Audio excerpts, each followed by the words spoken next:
அன்பார்ந்த மக்களுக்கு வணக்கம். நான் உங்கள் கார்த்திக் பிள்ளை and welcome to the KTV. Kallakurichi மாவட்டம் ஒரு பிரைவேட் ஸ்கூல் 12th படித்த ஒரு மாணவி மேலே இருந்து குதித்து தற்கொலை பண்ணி கொண்ட ஒரு சம்பவம். இப்போ சம்பவத்தை தொடர்ச்சியாக பார்த்தீங்கன்னா நம்ம நிறைய விஷயம் இதுக்கான ஆதாரத்தை வெளியிட்டிருக்கோம் மக்களே. பட் அதற்கு பின்பு நம்ம ஒரு விஷயம் பேசியிருந்தோம் ஒரு 2 மாதம் முன்னாடி. இந்த கள்ளக்குறிச்சியின் கேஸ் சம்மந்தமாக நிறைய சர்ப்ரைசஸ் இருக்குன்னு நம்ம சொல்லியிருந்தோம். அதில் ஒரு சர்ப்ரைஸ் ஆல்ரெடி வெளியிட்டுட்டோம். இன்றைக்கி செகண்ட் சர்ப்ரைஸ் பார்க்க போகிற மக்களே. என்னன்றதை டீட்டெயிலாக பார்க்கலாம் இந்த பதிவில்.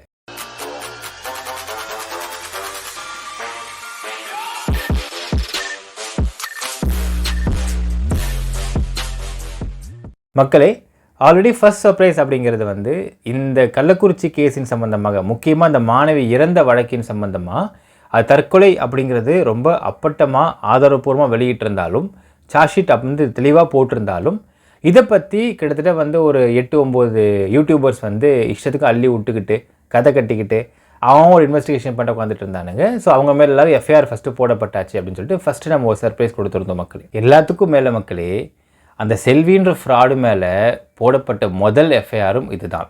இது செகண்ட் சர்ப்ரைஸ் பார்த்தீங்கன்னா இன்னொரு தகவல் நமக்கு கிடச்சிருக்கு. அந்த தகவலை சொன்னால் எல்லாருக்கும் செம்ம குஷியாக இருக்கும்னு நம்ம எதிர்பார்க்கலாம்.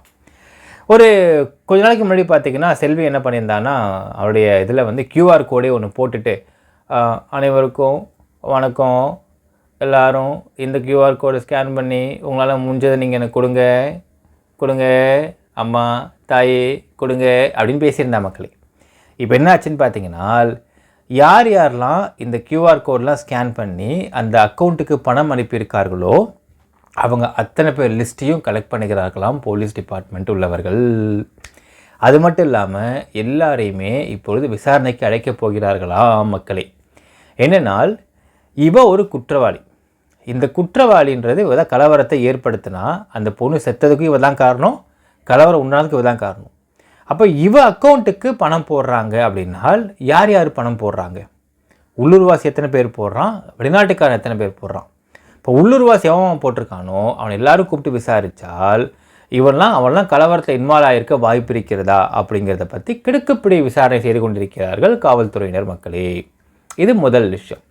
அடுத்த சம்பவம் பார்த்திங்கன்னா, வெளிநாட்டிலேருந்து எவன்லாம் காசு போட்டிருக்கான், அவன்லாம் ஏதாவது அமைப்பை சேர்ந்தவனா, ஏதாவது பயங்கரவாத கூட்டத்தை சேர்ந்தவனா, தடை செய்யப்பட்ட இயக்கத்தை சேர்ந்தவனா, அவெல்லாம் யார் அவன் எதுக்கு இந்த அக்கௌண்ட்டுக்கு காசு போடுறான், இவ்வளோ இந்த அக்கௌண்ட்டில் காசு போட வேண்டிய அவசியம் என்ன இருக்குது அப்படிங்கிறத பற்றி விசாரிப்பதற்காக நமக்கு தெரிந்தது என்னென்னால் இன்டர்போல்கிட்டையும் கேட்டிருக்கிறாங்க அப்படின்னும், ஸோ இவங்க டீட்டெயில்டான சம்மரி ரிப்போர்ட் கண்டிப்பாக சென்ட்ரல் கவர்மெண்ட்டுக்கு அனுப்பிச்சிடுவாங்க அப்படின்னும், அதன் மூலியமாக இன்டர்போல் மூலியமாக எவன்லாம் காசு கொடுத்தானோ அவன்லாம் விசாரணைக்கு அழைக்கப்படுவதற்கு வாய்ப்பு இருக்கிறதாகவும் ஒரு தகவல் வெளியாக இருக்கிறது மக்களே.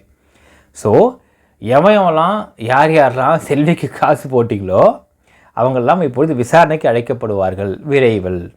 ஸோ இந்த இன்வெஸ்டிகேஷன்ஸ் ரொம்ப தீவிரமாக போயிட்டுருக்கு. ஏனால் ஒரு குற்றவாளி, அவள் ஒரு ஃப்ராடு, கலவரம் பண்ணவ, இவ்வளோ ஓப்பனாக விஷயம் இவ்வளோ வெளியானதுக்கப்புறமும் அவளுக்கு காசு போடுறானால் எதுக்கு காசு போடுறான்? ஒருவேளை பாரு கலவரத்தை நீ என்ன பண்ண, அப்போது உனக்கு ஒரு சம்மந்தம் இருக்குது, ஸோ ஒழுங்காக எனக்கு மறைக்கிறதுக்கு காசை கொடு அப்படின்னு காசு கேட்டு வாங்குறாளா? இல்லை நீ எதுவும் பேசிடாதன்னு சொல்லி இந்த காசை சமாதானப்படுத்துகிற போகிறானுங்களா? எதுக்காக உனக்கு காசு போடுறானுங்க? அது ₹1, ₹10, ₹1000, எந்த காசு போட்டாலும் வீட்டிற்கு போலீஸ் வருவதற்கு வாய்ப்பு இருக்கிறது. அரெஸ்ட் பண்ணலாம், விசாரணை கூட்டு போகலாம், என்ன வேணால் நடக்கலாம். ஏனால் இந்த கலவர வழக்கு அது இவ்வளோ நாள் பார்த்திங்கன்னா சரி ஒரு குடும்பத்தில் பொண்ணு செத்து போச்சு அப்படின்னு சொல்லிட்டு போலீஸ் அமைதியாக இருந்தாங்க மக்களே. இதற்கு மேல் அமைதியாக இருக்கிறதுக்கு இந்த கேஸ் சாதாரண கேஸ் கிடையாது. ஒரு பள்ளி எரித்த கேஸ், கலவர வழக்கு. ஸோ நம்ம அப்பயே சொல்லியிருக்கோம் மக்களே, கலவர வழக்கு சூடு பிடிக்கும், இவள் விதைத்த விதையெல்லாம் இவளை அறுக்க காத்திருக்கும். நம்ம ஆல்ரெடி பேசியிருந்தோம். அது ஆரம்பித்தாச்சு, எப்பயோ ஆரம்பித்தாச்சு, நம்ம சொல்லாமல் இருந்தோம் மக்களே. அதுக்கான சர்ப்ரைஸ் நடக்க நம்ம வெளியிட்டுருக்கோம். இது செகண்ட் சர்ப்ரைஸ். நாம் என்ன வேண்டுகோள் விடுக்க ஆசைப்படுறோன்னு பார்த்தீங்கன்னா, அனைவருக்கும் வணக்கம், எல்லோரும் செல்வி அக்கௌண்ட்டில் காசு போட்டிங்கன்னா நீங்கள் கண்டிப்பாக விசாரணைக்கு அழைக்கப்பட்டு உங்களை வச்சு செஞ்சாங்கன்னால் கலவரத்தில் நடந்த உண்மையான சம்பவங்கள் வெளியே ஈஸியாக வரலாம் அப்படின்னு நம்ம வேண்டுகோள் வச்சுக்கிறோம் மக்களே. செல்வி மாதிரியே பேசினா ட்ரை பண்ணுறேன் மக்களே. நல்லா பேசுவா இல்லைங்களா? அனைவருக்கும் வணக்கம் அப்படின்ட்டு. ஸோ இனிமேல் எல்லாருக்கும் வணக்கம் அப்படின்னு ஆரம்பிக்கும்னு நினைக்கிறேன் மக்களே. எவன்லாம் இனிமேல் காசு போட்டானோ, காசு போட போகிறானோ, காசு போட்டிங்களோ, போடுற எண்ணம் இருந்து ட்ரை பண்ணுறீங்களோ எல்லாரும் விசாரணைக்கு உள்ளாக்கப்படுவார்கள். வீட்டுக்கு போலீஸ் வர்றதுக்கு வாய்ப்பு இருக்குது. குடும்பம்லாம் வந்து காரி துப்பும், பக்கத்துக்காரன் காரி துப்புவான். சப்போஸ் காசு போட்டிருந்தனா நீ கலவரத்தில் எங்கே இன்வால்வ் ஆகிருக்கு அப்படிங்கிறதை காவல்துறை கிடுக்குப்பிடி விசாரணை செய்து கொண்டிருக்கிறார்கள். இது வந்து அடுத்த சர்ப்ரைஸ் மக்களே. ரைட், யாராவது காசு போட்டிங்களோ உஷாராக இருந்துங்கப்பா, ரெடியாக இருந்துங்க. ஆக்சுவலாக ரெடியாக இருக்குன்னா, ஏன்னா உங்களுக்கு வரணும் இல்லையா, கூட்டு வருவாங்கல்ல, அரெஸ்ட் பண்ணி இல்லை வந்து கைது பண்ணி கூட்டு வருவாங்க இல்லைங்களா, ரெடியாக இருந்துக்குங்க. பண்ண ஒவ்வொரு செயலுக்கும் எதிர்வினை இருக்கும்ன்றது நம்ம எப்போவுமே தெரிஞ்ச விஷயம் தான் மக்களே. இவள் எவ்வளவோ பொய் சொல்லி எவ்வளவோ வந்து மக்களை திசை திருப்ப ட்ரை பண்ணி என்னென்னமோ பண்ணியிருக்கலாம். இதற்கு சப்போர்ட்டாக அந்த பிசிகே அப்படிங்கிற கட்சி, அந்த திருட்டு திராவிடமணி, திருட்டு திருமாவளம் இருந்திருக்கலாம். இப்போது ஒருத்தனுக்கிட்ட வரமாட்டான், சப்போர்ட்டுக்கு ஒருத்தன் வரமாட்டான், வர்றதில்ல கை விட்டானுங்க அப்படிங்கிறது நமக்கு ரொம்ப ரொம்ப தெளிவாக சொன்ன விஷயந்தான். ஏனென்றால் அவனுக்கு என்ன தேவையோ தேவை முடிஞ்ச போயிட்டே இருந்தானுங்க. இப்பொழுது எவெல்லாம் இந்த கலவரத்தை இன்வால்வ் ஆனானோ எல்லாரையும் காவல்துறை சரமாரியாக விசாரிக்க வாய்ப்பு இருக்கிறது. பண்ணிகிட்ருக்காங்க, சரமாரி விசாரணை பண்ணிட்டுருக்கிறாங்க. இதில் பல பேர் சிக்குவார்கள். பல பேர் இவ பேச்சை நம்பி காசு போட்டவர்களும் மாட்டுவார்கள்.